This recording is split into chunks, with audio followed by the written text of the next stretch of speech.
BA प्रथम वर्ष राजनीति विज्ञान की इस ऑनलाइन कक्षा में आप सभी का स्वागत है। आज हम महात्मा गांधी के शिक्षा संबंधी विचारों पर चर्चा करेंगे।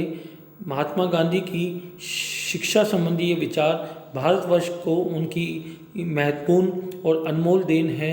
गांधी जी की शिक्षा योजना को बुनियादी शिक्षा योजना, बेसिक शिक्षा प्रणाली, नई तालीम, वर्धा शिक्षा योजना के नाम से भी जानते हैं। गांधी जी का मानना था कि केवल साक्षरता या लिखना पढ़ना ही शिक्षा का उद्देश्य नहीं है, बल्कि शिक्षा का उद्देश्य व्यक्ति का मानसिक, आध्यात्मिक और शारीरिक तीनों प्रकार का विकास करना है। अर्थात education a tool which can develop our mind, our soul and our body, यानी माइंड, सोल और बॉडी तीनों का विकास हो। शिक्षा योजना ऐसी होनी चाहिए। गांधी जी एक सत्य और अहिंसा के आधार पर सामाजिक पुनर्गठन का स्वप्न देखते थे। वो एक ऐसा आदर्श समाज व्यवस्था चाहते थे जिसमें सभी आत्मनिर्भर हो, जिसमें सभी को न्याय मिले, और ऐसी सामाजिक व्यवस्था का गठन एक अहिंसा पर आधारित मूक सामाजिक क्रांति से ही हो सकता था। और ये मूक सामाजिक क्रांति केवल शिक्षा व्यवस्था में किए गए नवाचारों और आमूलचूल सुधारों से ही संभव थी। इसी कारण गांधी जी ने 1937 में 22-23-1937 में जब वर्धा में भारतीय शिक्षा सम्मेलन आयोजित किया गया, जिसमें देश के जाने माने शिक्षाविद थे, कांग्रेस के नेता थे, कार्यकर्ता थे, उसमें अपना उद्बोधन देते हुए शिक्षा संबंधी अपने विचारों पर प्रकाश डाला। गांधी जी के इन विचारों को, क्योंकि गांधी जी की जो शिक्षा संबंधी विचार थे वो उसकी पहली झलक या पहले संकेत हमें वर्धा में मिले थे, इसलिए इसको वर्धा शिक्षा योजना भी कहते हैं। इसको नई तालीम, बुनियादी शिक्षा योजना, बेसिक शिक्षा योजना ये भी कहते हैं। तो 22-23 अक्टूबर 1937 को गांधी जी ने शिक्षा संबंधी अपने ये विचार दिए थे, और जो ये विचार थे उसकी निम्न विशेषताएं थी। पहला था कि शिक्षा निःशुल्क और अनिवार्य हो, यानी सभी लोगों को 7 वर्ष की निःशुल्क और अनिवार्य शिक्षा दी जाए। ये शिक्षा स्त्री और पुरुष दोनों को दी जाए। शिक्षा निःशुल्क हो, शिक्षा में लिंग का भेद नहीं हो।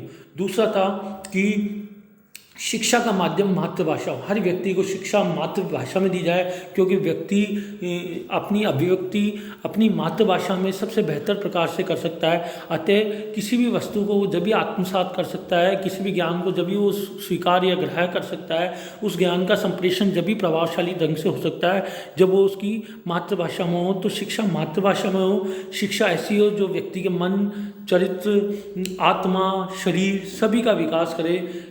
और ये गांधी जी के अनुसार शिक्षा हो जो नैतिक मूल्यों का स्थापना करे व्यक्ति में। शिक्षा ऐसी है जो भारतीय सभ्यता और संस्कृति के अनुरूप हो। और इस नवीन शिक्षा प्रणाली या बुनियादी शिक्षा प्रणाली या वर्धा शिक्षा प्रणाली की जो सबसे महत्वपूर्ण बात थी वो थी कि शिक्षा, औपचारिक शिक्षा के साथ साथ व्यक्ति को कोई ना कोई दस्तकारी, शिल्पकारी, कोई ना कोई उत्पादक कार्यों की भी शिक्षा दी जानी चाहिए। अर्थात पढ़ाई के साथ कोई दस्तकारी या शिल्प भी सिखाई जानी चाहिए, ताकि व्यक्ति स्वावलंबी या आत्मनिर्भर बन सके। ये गांधी जी की महत्वपूर्ण बात थी। इसका मतलब था कि आप सीखने के दौरान कमाई भी कर सकते हो, यानी शिक्षा और कोई दक्षता ये दो अलग अलग वस्तु नहीं है। शिक्षा के साथ आपको कोई उत्पादक कार्य का भी ज्ञान लेना चाहिए, ताकि आप आत्मनिर्भर बन सको। इस बात का बहुत गहरा अर्थ है। आज अगर हम आज के संदर्भ में देखें तो हम देखते हैं कि बड़े बड़े इंजीनियर हैं, बड़े बड़े शिक्षित लोग हैं, वो बेरोजगार घूम रहे हैं, बहुत ही कम उनका है। इसके विपरीत कई लोग हैं जो सामान्य उत्पादक कार्य करते हैं। चाहे हम देखते हैं मजदूर हैं जो घर निर्माण करते हैं, कोई हलवाई है, या कोई इलेक्ट्रॉनिक आइटम्स को सही करने वाला मैकेनिक है, या बिजली का काम करने वाला कोई मैकेनिक है, वो बहुत अच्छी कमाई कर रहे हैं। तो ये इस बात का संकेत दे रहा है कि केवल औपचारिक शिक्षा ही से आप धन अर्जन नहीं कर सकते या आत्मनिर्भर नहीं बन सकते, बल्कि यदि आप किसी कला में, किसी शिल्प में, किसी दस्तकारी में भी दक्षता हासिल कर लेते हो तो आप आत्मनिर्भर बन सकते हो। और शिक्षा सीखने के साथ कमाई, ये इस शिक्षा योजना का आदर्श वक्त था कि भाई सीखने के साथ कमाई अगर आप करते हो तो इसमें कोई बुराई नहीं है, बल्कि ये व्यक्ति को एक संपूर्ण व्यक्तित्व बनने में सहायता करता है। तो ये गांधी जी की बहुत महत्वपूर्ण बात थी। 7 साल की अनिवार्य शिक्षा हो, शिक्षा दोनों को मिले, शिक्षा नैतिक हो, शिक्षा ऐसी हो जो मन, चरित्र और आत्मा, शरीर सभी का विकास करे। शिक्षा नैतिक मूल्यों का व्यक्ति को नैतिक मूल्यों की सीख दे, और शिक्षा में औपचारिक शिक्षा के साथ साथ व्यक्ति को कोई दस्तकारी और शिल्पकारी भी सिखाई जाए, जिससे व्यक्ति आत्मनिर्भर नहीं बन पाए। जब हम आज देख रहे हैं बेरोजगारों की बढ़ती संख्या, उसमें गांधी के विचार बहुत ही रिलीवेंट या बहुत ही प्रासंगिक लगते हैं। इसके अलावा गांधी जी का दस्तकारी को एक शिक्षा का माध्यम बनाने के पीछे गांधी का एक और उद्देश्य था। गांधी जी गाँव को आत्मनिर्भर इकाई बनाना चाहते थे। गांधी जी गांव स्वराज या ग्राम स्वराज के पक्षधर थे। गांव को एक ऐसे आत्मनिर्भर इकाई के रूप में देखते थे जो अपना विकास स्वयं करने में सक्षम हो। तो जब व्यक्ति को शिक्षा के साथ कोई ना कोई दस्तकारी, शिल्पकारी, कोई उत्पादक कार्य जैसे कढ़ाई, बुनाई या फिर कोई भी मैकेनिकल कार्य सिखाया जाएगा, तो व्यक्ति न केवल आत्मनिर्भर होगा, अपनी आवश्यकताओं को पूरी तरह से पूरा कर पाएगा, बल्कि ये आत्मनिर्भर छात्र, ये आत्मनिर्भर युवा गाँव में जाकर गाँव को भी एक आत्मनिर्भर इकाई के रूप में, एक स्वनिर्भर इकाई के रूप में विकसित कर पाएंगे। तो गांधी जी, इसके अतिरिक्त गांधी जी ने बुनियादी शिक्षा के साथ साथ उच्च शिक्षा की भी बात की है।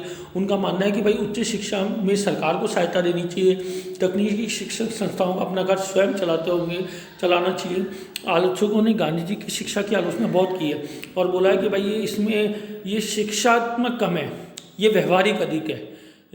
इससे भाई इस शिक्षा योजना से विद्यार्थियों को अल्पायु में ही धन से लगाव होने लगता है, वह आगे की शिक्षा नहीं ग्रहण पाता, ऐसी आलोचना हुई है। और क्योंकि ये विचार इतने क्रांतिकारी थे कि जब 1937 में गांधी जी ने इस विचार को व्यक्त किया और बाद में हरिजन नामक अपने समाचार पत्र के माध्यम से इन विचारों को आगे बढ़ाया, तो उस समय के शिक्षा शास्त्रियों ने इसका बहुत तीव्र विरोध किया, लेकिन कांग्रेस ने इनके विचारों को अपनाया। 1938 के हीरापुर अधिवेशन में अपनाया। कांग्रेस की जो सरकारें बनी थी राज्य में, उन्होंने अपने कार्यक्रमों के द्वारा इस योजना को लागू करने का प्रयास किया। ये बात आलोचना में कही जाती है कि भाई इससे धन का लगाव हो जाता है, ये व्यवहारिक अधिक है, वो आगे की शिक्षा नहीं करेगा धन। लेकिन बेरोजगार आज हम जब ये देखते हैं कि बेरोजगारी की समस्या भयंकर है, लोग बड़ी बड़ी शिक्षा के बाद भी बेरोजगार घूम रहे हैं और फिर वो छोटे उत्पादक कार्य करने से भी हिचकते हैं, तो उसमें गांधी जी की ये बात कि व्यक्ति पहले आत्मनिर्भर हो, उसको कोई ना कोई एक दस्तकारी सिखाए, शिक्षा मातृभाषा में हो, तो ये जो समस्या है बेरोजगारी की, उस समस्या को दूर करने में एक प्रभावी और सशक्त विकल्प और समाधान प्रस्तुत करती है। साथ साथ आज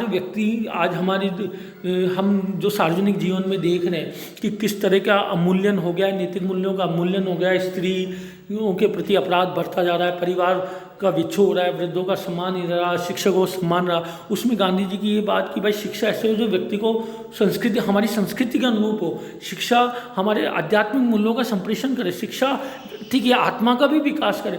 तो उसमें भी ये रेलिवेंट है कि भाई शिक्षा, अगर आज जो हम देख रहे हैं समस्या कि व्यक्ति डिग्रियां तो हासिल कर रहा है पर वो एक महिला का सम्मान करना नहीं जानता, वो अपने बड़ों का सम्मान नहीं करता, उसमें पारिवारिक सरोकार, सामाजिक सरोकार गायब हो गए।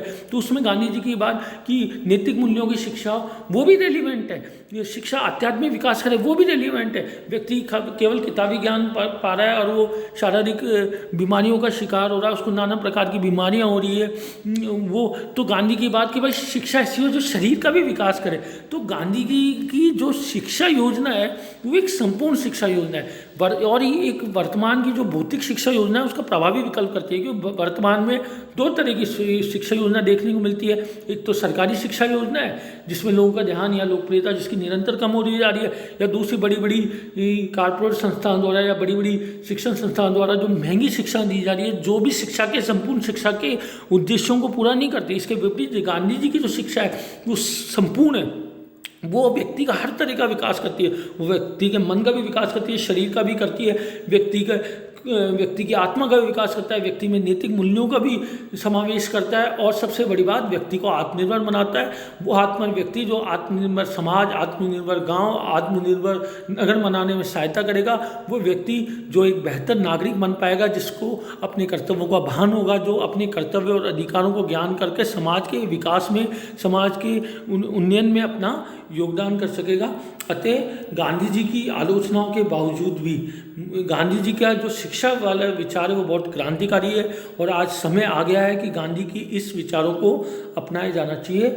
मुझे लगता है कि ये आपको बहुत ही अच्छी लगी होगी ये टॉपिक, और अगर इसमें आपको कोई प्रश्न पूछना है तो आप पूछ सकते हैं। धन्यवाद। जय हिंद।